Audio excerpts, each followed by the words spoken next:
வணக்கம். இந்திய நேரப்படி மதியம் 1:30 மணி செய்திகள். முதலில் ஜெம் தலைப்பு செய்திகளை காணலாம். நாடாளுமன்ற குளிர்கால கூட்டத்தொடர், அனைத்து கட்சி கூட்டத்திற்கு மத்திய அரசு அழைப்பு. இந்திரா காந்தியின் 107வது பிறந்த நாள், ராகுல் காந்தி, மல்லிகார்ஜுன கார்கே உள்ளிட்டோர் மலர் தூவி மரியாதை. அறப்போர் இயக்கத்திற்கு எதிராக எடப்பாடி பழனிசாமி தொடர்ந்த வழக்கு டிசம்பர் 11ஆம் தேதிக்கு ஒத்திவைப்பு. மராட்டியம் ஜார்க்கண்ட் சட்டசபை தேர்தல், நாளை வாக்குப்பதிவு தொடக்கம். கோலடி ஏரி ஆக்கிரமிப்புகளை அகற்ற நோட்டீஸ் வழங்கிய வருவாய்த்துறை. மன உளைச்சலால் ஒருவர் தற்கொலை செய்து கொண்ட நிலையில் 500க்கும் மேற்பட்டோர் சாலை மறியல்.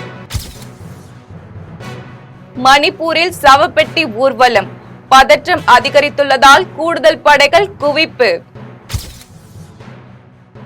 பெய்ரூட்டின் தெற்கு கட்டிடத்தில் தாக்குதல், எச்சரிக்கை விடுத்த இஸ்ரேல். ப்ரோ கபடி லீக் போட்டி, புனேரி பால்டன் யூபி யோதாஸ் அணிகள் இன்று மோதல். தமிழகத்தில் 10 மாவட்டங்களில் இன்று மழைக்கு வாய்ப்பு, வானிலை ஆய்வு மையம் தகவல்.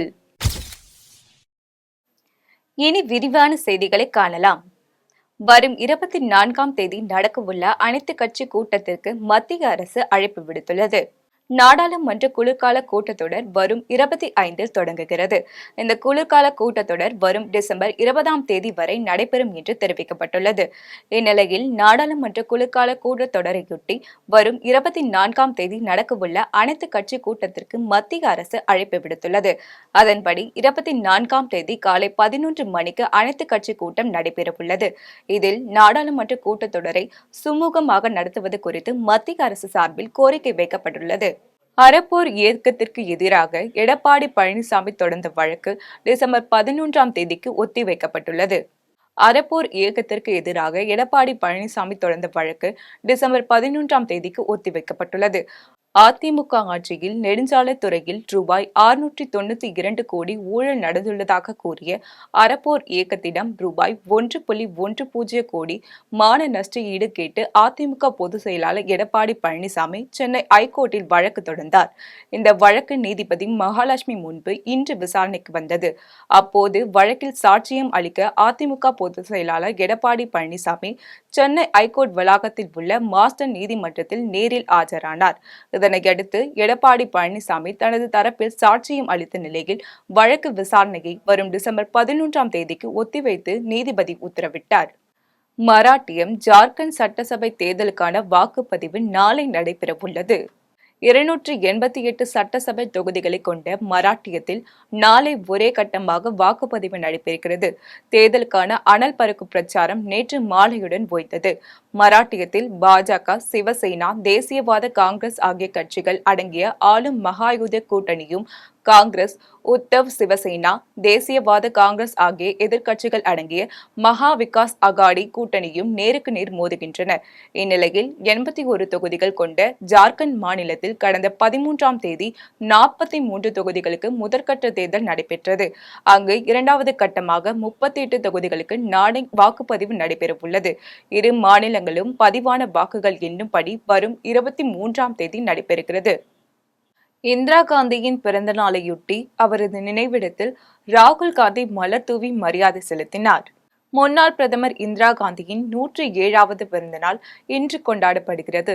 இதனையொட்டி நாடு முழுவதும் உள்ள காங்கிரஸ் கட்சி அலுவலகங்கள், கிளை அலுவலகங்களில் இந்திரா காந்தியின் உருவப்படத்திற்கு அந்தந்த பகுதியை சேர்ந்த நிர்வாகிகள் மரியாதை செலுத்தி வருகின்றனர். இந்த நிலையில் டெல்லியில் சக்தி ஸ்தலத்தில் உள்ள இந்திரா காந்தி நினைவிடம் மலர்களால் அலங்கரிக்கப்பட்டிருந்தது. நினைவிடத்தில் காங்கிரஸ் எம்பி ராகுல் காந்தி மலர் தூவி மரியாதை செலுத்தினார். இதனைத் தொடர்ந்து காங்கிரஸ் தேசிய தலைவர் மல்லிகார்ஜுன கார்கே, பொதுச் செயலாளர் வேணுகோபால் ஆகியோர் மலர் தூவி மரியாதை செலுத்தினர். விழுப்புரத்தில் ரூபாய் 9 கோடியே 70 லட்சம் மதிப்பில் புதிதாக கட்டப்பட்டுள்ள முன்னாள் அமைச்சர் கோவிந்தசாமி மணி மண்டபத்தை முதலமைச்சர் திறக்க உள்ளார் என தமிழ் வளர்ச்சி மற்றும் செய்தித்துறை அமைச்சர் சாமிநாதன் தெரிவித்துள்ளார். தமிழக அரசு சட்டமன்ற கூட்டத்தொடரில் 110வது விதியின் கீழ் முன்னாள் அமைச்சர் கோவிந்தசுவாமிக்கு நினைவு மணிமண்டபம் மற்றும் இடஒதுக்கீடுக்காக துப்பாக்கி சூட்டில் உயிர் நீத்த 21 போராளிகளுக்கு மணிமண்டபம் கட்ட உத்தரவிடப்பட்டது. இந்நிலையில் அதற்காக நிதி ஒதுக்கி 4 கோடியே ரூபாய் மதிப்பில் கோவிந்தசுவாமிக்கு மணிமண்டபம், நூலகம் மற்றும் 21 இடஒதுக்கீடு போராளிகளுக்கும் 5 கோடியே 70 லட்சம் மதிப்பில் சிலைகளுடன் கூடிய மணிமண்டபங்கள் கட்டப்பட்டு பணி நிறைவடைந்துள்ளது. இதனை தமிழ் வளர்ச்சி மற்றும் செய்தித்துறை அமைச்சர் மு.பே. சாமிநாதன் நேரில் சென்று பார்வையிட்டார். பின்னர் செய்தியாளர்களை சந்தித்த அவர் 9 கோடியே 70 லட்சம் மதிப்பில் புதிதாக கட்டப்பட்டுள்ள முன்னாள் அமைச்சர் கோவிந்தசாமி மணிமண்டபத்தை முதலமைச்சர் திறக்க உள்ளார் என கூறினார். ஒரு மணிமண்டபம், அதே போல இந்த மண்ணின் மைந்தரான திராவிட முன்னேற்ற கழகத்தின் முதுபெரும் தலைவர்கள் ஒருவரான மரியாதைக்குரிய கோவிந்தசாமி அவர்களுக்கு ஒரு அரங்கமும் இங்கே விழுப்புரத்திலே மாண்புமிகு முதலமைச்சர் திராவிட மாடல் ஆட்சி நாயகன் மாண்புமிகு அண்ணன் தளபதி அவருடைய உத்தரவின் அடிப்படையில் கட்டி முடிக்கப்பட்டிருக்கிறது. மாண்புமிகு முதலமைச்சர் அவர்கள் விழுப்புரம் மாவட்டம் வருகிற 28, 29 ஆகிய இரு நாட்களில் அரசு நிகழ்ச்சியில் கலந்து கொள்வதற்காக வருகிறார்கள். அந்த வகையில இந்த மணிமண்டபமும் திறக்கப்பட இருக்கிறது மாண்புமிகு முதலமைச்சர் அவருடைய திருக்கரத்தால். எனவே அந்த பணியினுடைய நிறைவு சம்பந்தமாக அந்த பணியினுடைய இறுதிக்கட்டத்தை இங்கே பார்வையிட வந்திருக்கின்றோம். அந்த வகையில் இந்த ஒரு தேசிய நெடுஞ்சாலை ஒட்டி மிக ஒரு சிறப்பான ஒரு இடத்துல அமையப்பட்டிருக்கிறது.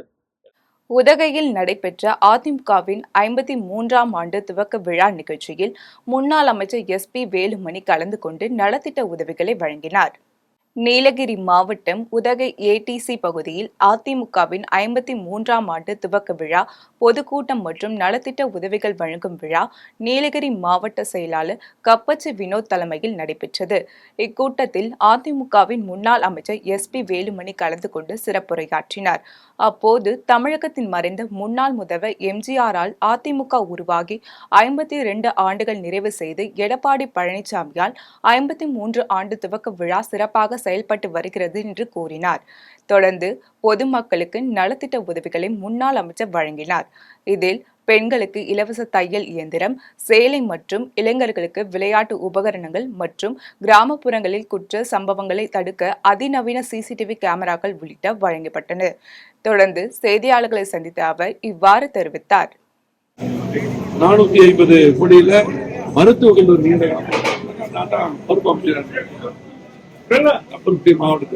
மாவட்ட ஆட்சியாளர் வந்து கோரிக்கை வச்சுட்டாங்க. மருத்துவக் கல்லூரி அதே போல அந்த மருத்துவக் கல்லூரி அமைப்பதற்கு இடப்பரத்தில் வரும்போது அதை தீர்வு கண்டு நேரடியாக கேட்டு வருகிறது. அதே போல அதிகமான கூட்டுக்குண்ட திட்டம் கூட்டிக்கு கூட்டுவதற்கெல்லாம் எங்களால் அதிகமான வீடுகள் ஏழைகளுக்கு கட்டி கொடுத்தார்கள். அதிகமான சாலைகள், இதுவரை சாலை எடப்பாடி சாலைகள் பேருந்து நிலையம் மலர் கண்காட்சிக்கு வரும்போது பார்த்தீங்கன்னா 4.7 கோடியில உடனடியாக அறிவித்தார்கள். சொல்லிட்டே போனோம். நீலகிரி மாவட்டத்துக்கு அத்தனை திட்டங்களும் கொடுத்தது எடப்பாடி முதலமைச்சர். 70 கோடியில அனைத்து சாலைகளும் இன்றைக்கு போடப்பட்டது. அதே போல இன்றைக்கு திமுக ஆட்சியில் எந்த திட்டமும் நெய்வேலி என்எல்சி நிறுவனத்தில் பணிபுரிந்த சொசைட்டி தொழிலாளி மாரடைப்பால் உயிரிழந்த சம்பவம் சோகத்தை ஏற்படுத்தியுள்ளது. கடலூர் மாவட்டம் நெய்வேலி என்எல்சி நிறுவன சுரங்கத்தில் கருணாகரன் என்பவர் வழக்கம் போல் பணி செய்து கொண்டிருந்தார்.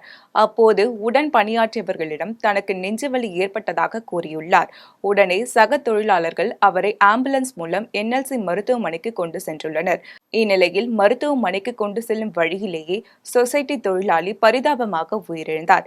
இதுகுறித்து நெய்வேலி காவல்துறையினர் விசாரணை மேற்கொண்டு வருகின்றனர். மேலும் பணிக்கு சென்ற சொசைட்டி தொழிலாளி மாரடைப்பால் உயிரிழந்த சம்பவம் சக தொழிலாளர்கள் மத்தியில் சோகத்தை ஏற்படுத்தியுள்ளது. காட்பாடி அருகே மூதாட்டியிடம் இருந்து 6 சவரன் தாலி சங்கிலியை பறித்து சென்ற இளைஞரை போலீசார் கைது செய்தனர்.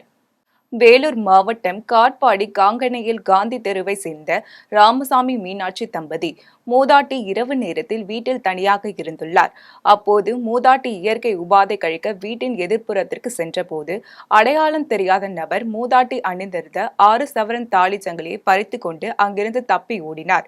இதுகுறித்து மூதாட்டி அளித்த புகாரின் பேரில் விருதம்பட்டு போலீசார் வழக்கு பதிவு செய்து விசாரித்ததில் அதே தெருவை சேர்ந்த கரண் என்ற இளைஞர் திருட்டு சம்பவத்தில் ஈடுபட்டது தெரியவந்தது. இதனையடுத்து அவரிடம் இருந்த 6 சவரன் தாலி சங்கிலியை மீட்டு அவரை கைது செய்து வேலூர் மத்திய சிறையில் அடைத்தனர். மதுரவாயிலில் வீண் தகராறு செய்து 2 பேர் மீது தாக்குதல் நடத்திய 6 இளைஞர்களை போலீசார் கைது செய்தனர். சென்னை தண்டலம் திருவிகா நகர் பகுதியைச் சேர்ந்தவர் பிரசாந்த். இவர் கடந்த 15ஆம் தேதி இரவு தனது நண்பர் ஒருவருடன் மதுரவாயில் அடுத்த நூம்பல் பகுதியில் உள்ள மைதானம் ஒன்றில் நின்று கொண்டு பேசியிருந்தார். அப்போது அங்கு வந்த 6 இளைஞர்கள் பிரசாந்திடம் வீண் தகராறு செய்து வாக்குவாதத்தில் ஈடுபட்டனர். பின்னர் வாக்குவாதம் கைகலப்பாக மாறியதால் பிரசாந்த் மற்றும் அவரது நண்பரை 6 இளைஞர்களும் கடுமையாக தாக்கியதுடன் கொலை மிரட்டலும் விடுத்து சென்றனர். இதுகுறித்து அளித்த புகாரின் பேரில் போலீசார் வழக்கு பதிவு செய்து விசாரித்ததில் பிரசாந்த், சந்தோஷ், விக்னேஷ், அபினேஷ், ஸ்ரீநாத், சந்தோஷ் குமார் ஆகிய 6 பேரை நீதிமன்றத்தில் ஆஜர்படுத்தி சிறையில் அடைத்தனர். சென்னையில் 200க்கும் மேற்பட்ட போலீசார் நில மோசடியில் ஈடுபட்ட முக்கிய குற்றவாளிகளின் வீடுகள் மற்றும் உறவினர் வீடுகளை சோதனையில் ஈடுபட்டு வருகின்றனர். சென்னை தாம்பரம் காவல் ஆணையர் அபின் தினேஷ் உத்தரவின் பேரில் பள்ளிக்கரணை துணை ஆணையர் கார்த்திகேயன் தலைமையிலான உதவி ஆய்வாளர்கள் 14 ஆய்வாளர்கள் உள்ளிட்ட 200க்கும் மேற்பட்ட போலீசார் நில மோசடியில் ஈடுபட்ட முக்கிய குற்றவாளிகளின் வீடுகள் மற்றும் உறவினர் வீடுகள் என 14 இடங்களில் திடீர் சோதனையில் ஈடுபட்டு வருகின்றனர். இதன் தொடர்ச்சியாக சிட்லம்பாக்கம் அடுத்த ராமகிருஷ்ணபுரத்தில் சமீபத்தில் போலீசாரால் என்கவுண்டர் செய்யப்பட்ட சிசிங் ராஜா வீட்டில் உதவி ஆய்வாளர் வைணவி தலைமையில் போலீசார் நில ஆவணங்கள் உள்ளதா என குடும்பத்தினரிடம் விசாரணை மேற்கொண்டனர். இதேபோல் சேலையூர், மப்பேடு, கஸ்பாபுரம், மாடப்பாக்கம் உள்ளிட்ட 14 இடங்களிலும் சோதனை நடைபெற்று வருகிறது. திருவண்ணாமலை அருகே விலை உயர்ந்த இருசக்கர வாகனத்தை திருடி சென்ற 2 பேரை போலீசார் கைது செய்தனர். திருவண்ணாமலை அடுத்த வேங்கிக்கால் பகுதி அரசினர் தொழிற்பயிற்சி நிலையம் எதிரே ஜெயக்குமார் என்பவர் வசித்து வருகின்றார். இவர் கடந்த 15ஆம் தேதியன்று வழக்கம் போல் இரவு வேலையை முடித்துவிட்டு வீட்டின் அருகே தனது இருசக்கர வாகனத்தை நிறுத்தியுள்ளார். மீண்டும் காலை வந்து பார்த்தபோது இருசக்கர வாகனம் திருடு போனதை தெரிய வந்தது. இதுகுறித்து திருவண்ணாமலை கிராமிய காவல் நிலையத்தில் புகார் அளித்ததை அடுத்து போலீசார் சிசிடிவி காட்சிகளை ஆய்வு செய்து விசாரணை நடத்தி வருகின்றனர். தொடர்ந்து இதேபோன்ற திருட்டு சம்பவம் அதிகமாக நடைபெறுவதாகவும் இந்த பகுதியில் இரவு நேரத்தில் ரோந்து பணியில் ஈடுபடும் காவலர்கள் சரியாக முறையில் பணிக்கு வருவதில்லை என குற்றம் சாட்டியிருந்தனர். தொடர்ந்து காவல் நிலையத்தில் புகார் அளித்தும் எந்த ஒரு நடவடிக்கையும் எடுக்கவில்லை என வேதனை தெரிவிக்கின்றனர். கள்ளக்குறிச்சியில் 128 பயனாளிகளுக்கு பட்டா வழங்க தேர்வு செய்யப்பட்ட நிலையில் புறக்கணிக்கப்பட்ட 28 பேர் மாவட்ட ஆட்சியர் அலுவலகத்தில் புகார் அளித்துள்ளனர். கள்ளக்குறிச்சி மாவட்டம் வானம்புரம் அருகே உள்ள காங்கேநேயூர் பஞ்சாயத்துக்குட்பட்ட மேட்டுசேரி கிராமத்தில் 128 பேர் பட்டியலின மக்கள் 50 ஆண்டுகளுக்கு மேலாக அதே பகுதியில் வசித்து வருகின்றனர். இந்த மக்களுக்கு ஆதி திராவிட நலத்துறை மூலம் பட்டா வழங்க பயனாளிகள் தேர்வு செய்யப்பட்டனர். இந்நிலையில் தேர்வு செய்யப்பட்டவர்களில் 100 நபர்களுக்கு மட்டும் தற்போது பட்டா வழங்க நடவடிக்கை மேற்கொள்ளப்பட்டுள்ளது. மீதமுள்ள 28 நபர்களும் பதிவேட்டில் இல்லை என்ற காரணத்தை காட்டி பட்டா வழங்க மறுப்பதாக கூறப்படுகிறது. இதனால் அதிர்ச்சி அடைந்த மக்கள் கள்ளக்குறிச்சி மாவட்ட ஆட்சியர் அலுவலகத்தில் தங்களுக்கும் உடனடியாக பட்டா வழங்க வேண்டும் என்று மனு அளித்தனர். மனுவை பெற்ற அதிகாரிகள் விசாரித்து உரிய நடவடிக்கை எடுப்பதாக உறுதி அளித்ததை அடுத்து அங்கிருந்து கலைந்து சென்றனர்.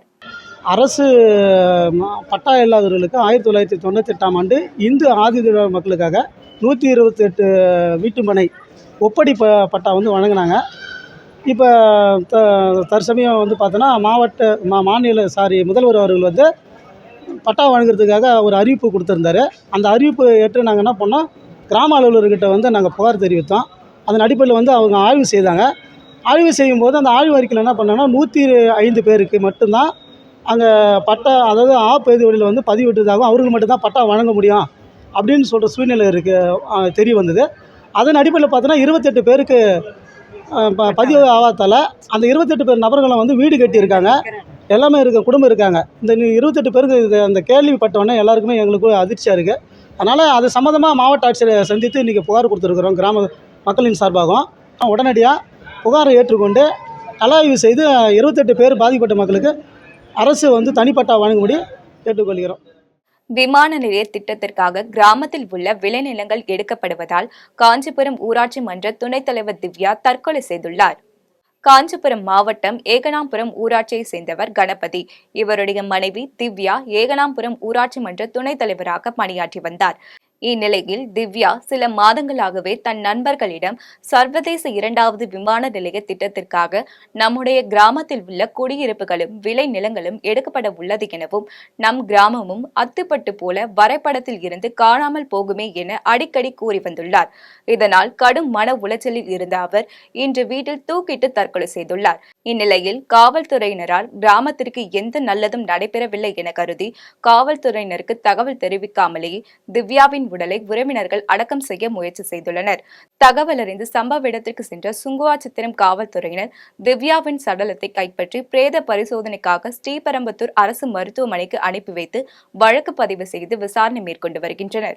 புதுக்கோட்டை ஆலங்குடி அனைத்து மகளிர் காவல் நிலையத்தில் திருமணம் செய்து கொண்ட காதல் ஜோடி பாதுகாப்பு கேட்டு தஞ்சம் அடைந்துள்ள சம்பவம் பரபரப்பை ஏற்படுத்தியுள்ளது. புதுக்கோட்டை மாவட்டம் ஆலங்குடி ராசியமங்கலம் மேனப்பட்டி பகுதியைச் சேர்ந்த சுவீந்திரன் என்பவரும் துவரங்கலைப்பட்டி கிராமத்தை சேர்ந்த கௌரி என்பவரும் காதலித்து வந்ததாக கூறப்படுகிறது. இவர்கள் இருவரும் கடந்த 15ஆம் தேதி வீட்டை விட்டு வெளியேறி விருதுநகர் மாவட்டம் சாத்தூரில் உள்ள மாரியம்மன் கோவிலில் திருமணம் செய்துள்ளனர். இந்நிலையில் பெண் வீட்டார் சுவீந்திரனை ஏற்றுக்கொள்ள மறுப்பு தெரிவிப்பதாகவும் அதனால் பிரச்சனை ஏற்பட வாய்ப்பு இருப்பதாகவும் கூறி ஆலங்குடி அனைத்து மகளிர் காவல் நிலையத்தில் தஞ்சம் அடைந்தனர். தங்களுக்கு பாதுகாப்பு வழங்க வேண்டும் என்று காதல் தம்பதியினர் கூறியதை அடுத்து காவல்துறையினர் இரு வீட்டாருக்கும் தகவல் தெரிவித்துள்ள நிலையில் இரு வீட்டாரையும் அழைத்து பேச்சுவார்த்தை நடத்த உள்ளனர். மேலும் திருமணம் செய்து கொண்ட காதல் ஜோடி காவல் நிலையத்தில் பாதுகாப்பு கேட்டு தஞ்சம் அடைந்துள்ளது பரபரப்பை ஏற்படுத்தியுள்ளது. தேங்காய்பட்டினம் துறைமுகத்தில் உயிரிழந்த 11 மீனவ குடும்பங்களுக்கு இழப்பீடு வழங்குமாறு கன்னியாகுமரி மாவட்ட ஆட்சியரிடம் மனு அளிக்கப்பட்டது. கன்னியாகுமரி மாவட்டம் நாகர்கோவில் மாவட்ட ஆட்சியர் அலுவலகத்தில் தேங்காய்பட்டினம் துறைமுகத்தில் உயிரிழந்த 11 மீனவ குடும்பத்திற்கு இழப்பீடு மற்றும் வீட்டில் ஒரு நபருக்கு அரசு வேலை வேண்டி மாவட்ட ஆட்சியர் அலுவலகத்தில் மனு அளிக்கப்பட்டது. விடுதலை சிறுத்தைகள் கட்சி மேற்கு மாவட்ட தலைவர் தேவகி தலைமையில் அளிக்கப்பட்ட மனுவில் தேங்காய்பட்டினம் துறைமுகத்தில் கலர் சீற்றத்தால் அகப்பட்டு உயிரிழந்தவர்களின் வருமானத்தினை நம்பிதான் அந்த குடும்பங்கள் வாழ்ந்து வருவதாகவும் குறிப்பிடப்பட்டிருந்தது. இந்நிலையில் உயிரிழந்தவர்களுக்கு இன்னும் இழப்பீடு தொகை வழங்கவில்லை எனவும் எனவே இழப்பீட்டுத் தொகையும் குடும்பத்தில் ஒருவருக்கு அரசு வேலையும் வழங்கிடுமாறு மாவட்ட ஆட்சியரிடம் புகார் அளித்துள்ளனர். அப்போது உயிரிழந்த குமரி மாவட்டத்தை சேர்ந்த 11 மீனவர்களின் குடும்ப உறுப்பினர்கள் உடனிருந்தனர். என்னோட 2 பிள்ளைங்க இறந்துருக்காங்க. மூத்த பையன் வந்து 27 வயசு, 2வது பையன் வந்து 22 வயசு. 2 பிள்ளைகளும் தொழிலுக்கு போன இடத்துல இது கட்டுமானம் சரியில்லை. தேங்காய்பட்டினம் ஹார்பர் கட்டினம் சரியில்லாததுனால 11 உயிர்கள் இறந்துருக்காங்க. எங்களுக்கு இந்த 2013லேருந்து 2022 வரைக்கும் இறந்துருக்காங்க. எந்த நஷ்ட ஈடு இழப்பீடு எதுவுமே எங்களுக்கு தரல. அதனால கலெக்டர் அம்மாவும் தமிழக அரசுமா சேர்ந்து எங்களுக்குரிய நஷ்ட ஈடு குடும்பத்தில் ஒருவருக்கு வேலை வாய்ப்பு வாங்கி கட்டாயம் தரணும். எங்களுடைய வாழ்வாதாரத்தை கணக்கில் எடுத்து இது எங்களுக்கு பண்ணியே தரணும். ஜோசப் சுனில் ஜூலியன் ஒரு பையன், மூத்த பையன் 27 வயசு, 2வது பையன் டக்ளாஸ் பெவின் 22 வயசு. 2 ஒரே குடும்பத்தில் உள்ளவங்க. நாங்கள் என்ன பண்ணுவோம்? நீங்கள் கட்டின ஹார்பரில் நீங்கள் இழப்பீடு தராமல் யார்கிட்ட நாங்கள் போய் கேட்போம்? என்ன ஒக்கி புயலில் வந்து நீங்கள் கொடுத்துருக்கீங்களா? 20 லட்சம் ரூபாய் அரசாங்கத்துக்கு ஒரு வேலையும் கொடுத்துருக்கீங்க. எதுக்கு கொடுத்துருக்கீங்க? அது மீனவன் இல்லையா? அது மீனவன் தானே.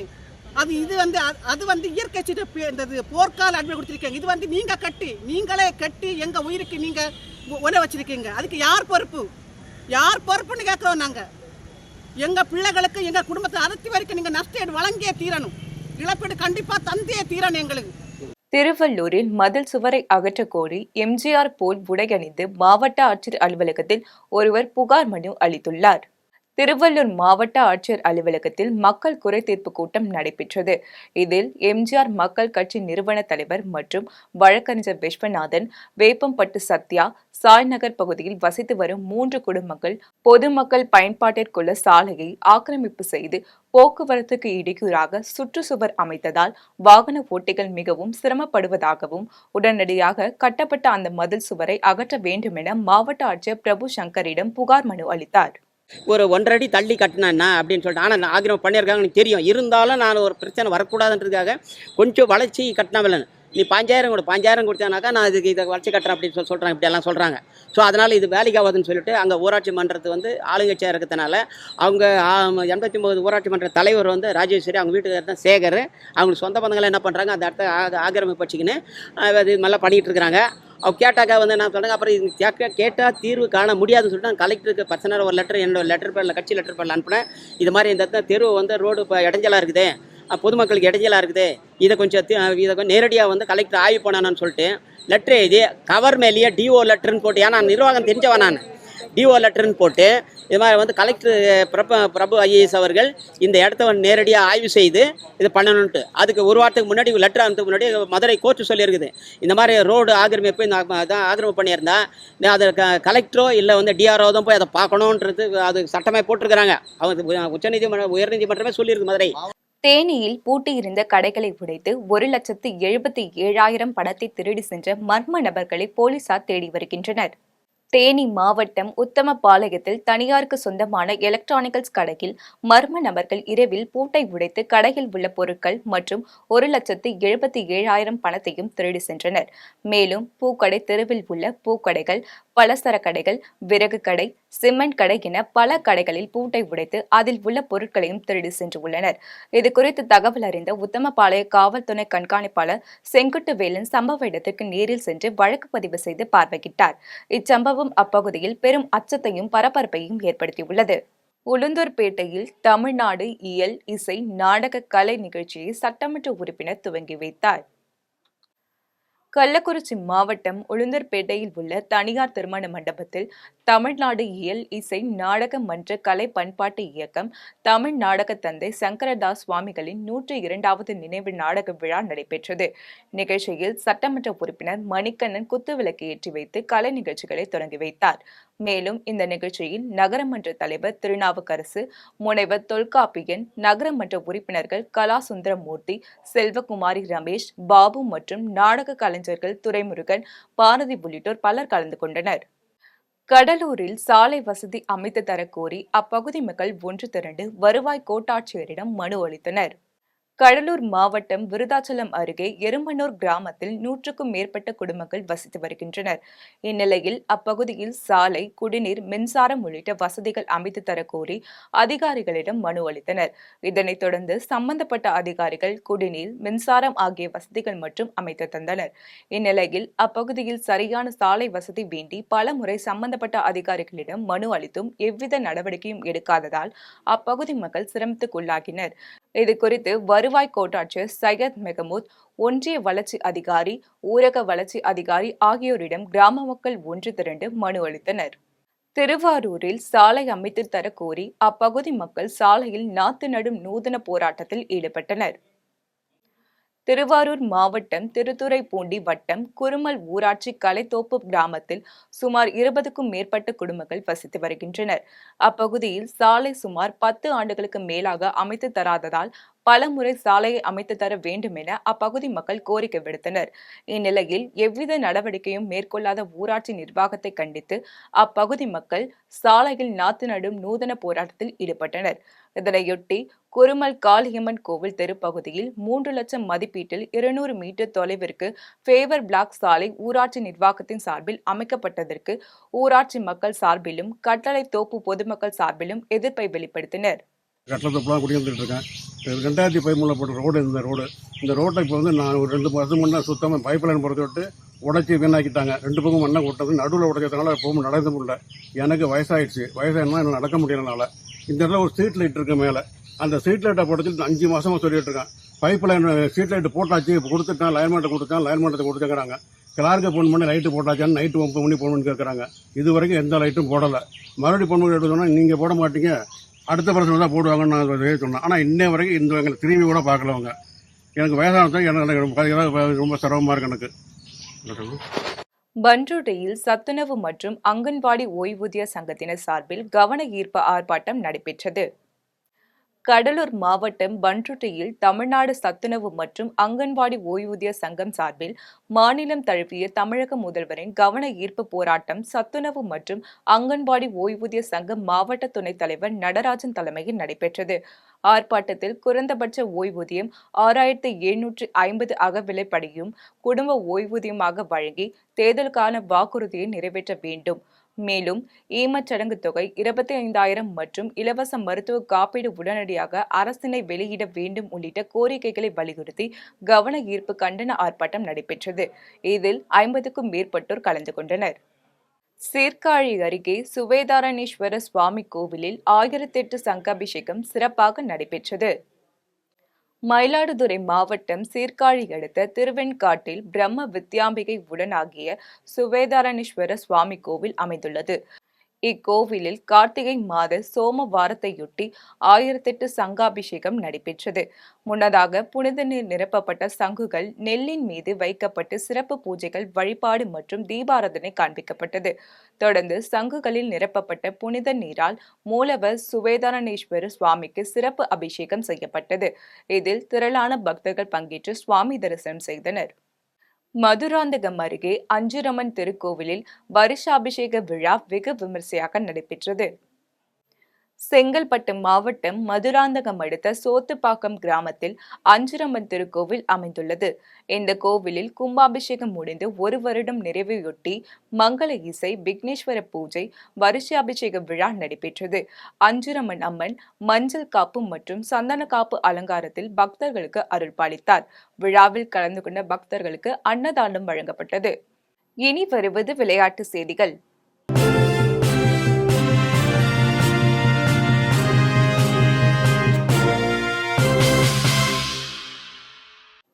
ப்ரோ கபடி லீக் தொடரில் புனேரி பால்டன், யூபி யோதாஸ் அணிகள் இன்று மோதுகிறது.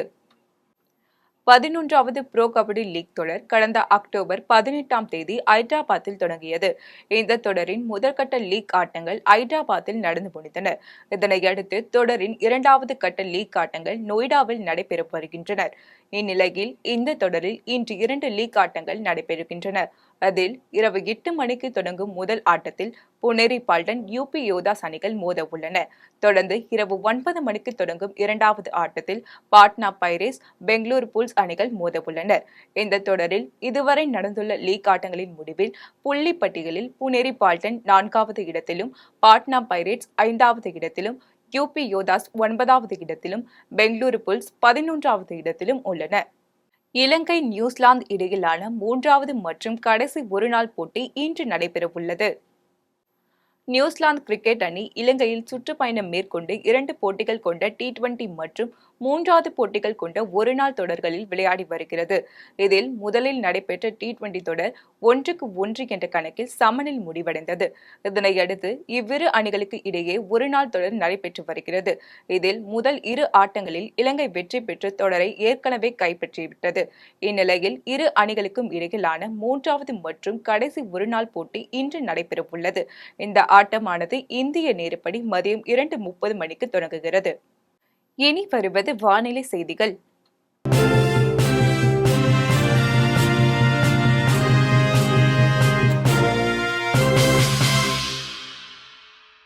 தமிழகத்தில் 10 மாவட்டங்களில் இன்று மழைக்கு வாய்ப்புள்ளதாக வானிலை ஆய்வு மையம் தெரிவித்துள்ளது. குமரி கடல் மற்றும் அதனை ஒட்டிய பகுதிகளில் மேல் நிலவும் வளிமண்டல கீழடுக்கு சுழற்சி நிலவுகிறது. இதன் காரணமாக தமிழகத்தின் பல்வேறு மாவட்டங்கள் மற்றும் காரைக்கால் பகுதியிலும் இன்று கனமழைக்கு வாய்ப்புள்ளதாக சென்னை வானிலை ஆய்வு மையம் தெரிவித்துள்ளது.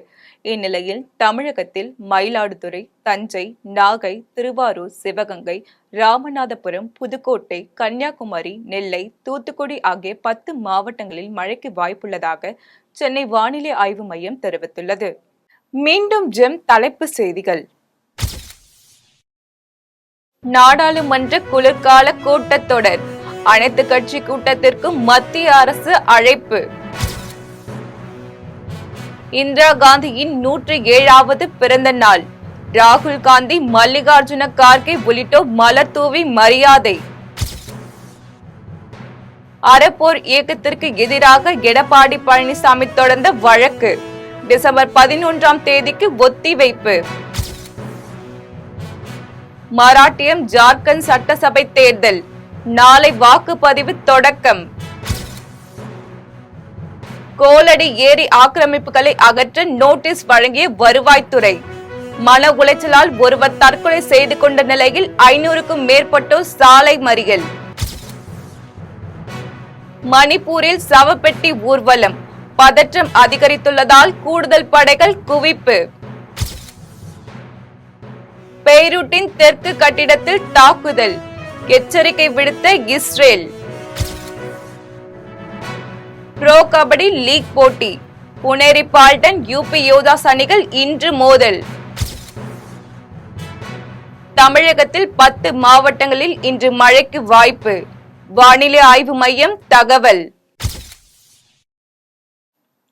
இத்துடன் ஜெம் செய்திகள் நிறைவடைகின்றன. மீண்டும் ஜெம் செய்திகள் இரவு 8:30 மணிக்கு. உடனுக்குடன் செய்திகளை காண ஜெம் live.tv என்ற இணையதளத்தில் இணைந்திருங்கள். நன்றி, வணக்கம்.